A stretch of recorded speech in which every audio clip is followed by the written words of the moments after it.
It was billed as the fight of the century.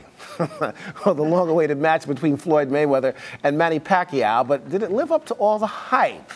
Well, Rise News sports reporter Andrew Rosario joins us on the phone from Las Vegas. Andrew, come on, man, this was a fizzler here. Yeah, Julian, you know, unfortunately, all the hype and all the excitement kind of just did not live up to it. You know, people were expecting a lot more action. People were expecting Manny Pacquiao to be more aggressive.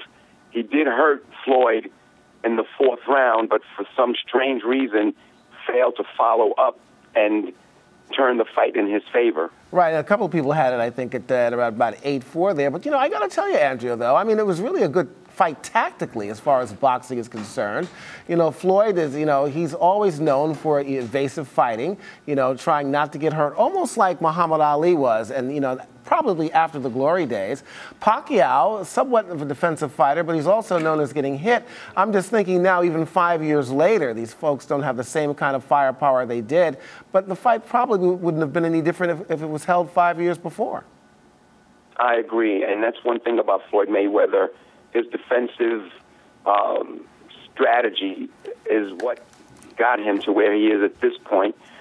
From Manny's standpoint, he's not only a little shorter, but he doesn't have the length and the reach that Floyd had, so it made it difficult for him to try to get him inside. And every time he would get him against the ropes, Floyd would manage to turn that shoulder, as he's been doing for all of his career, to just be the defensive fighter that he is.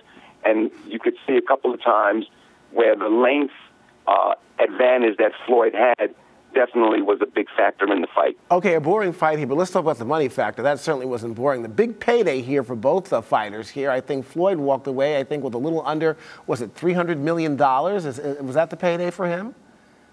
Yeah, Floyd got probably about $200 million, and at the end of the day, Manny probably got about $100 million.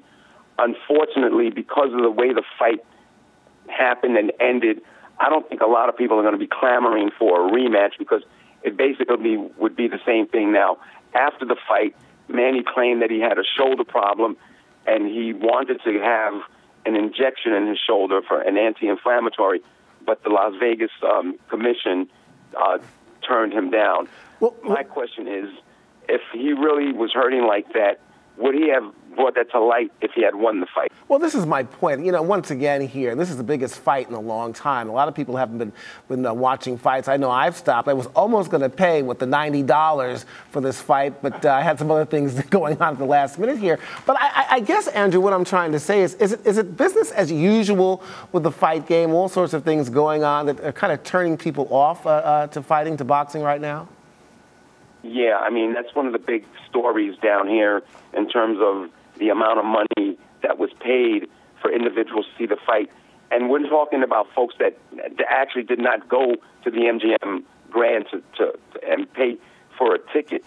Individuals had to pay anywhere between $150 to as much as $1,000 just to walk into any of the casinos that were showing the fight on closed circuit. Right. And those are the folks that I kind of feel sorry for, because shelling out all that money to see the results of the fight last night was totally disappointing. Well, I got to tell you, as P.T. Barnum says, there's a sucker born every minute. In this case, I guess, is the case with this fight as well. Andrew Rosario, thank you so much, sir.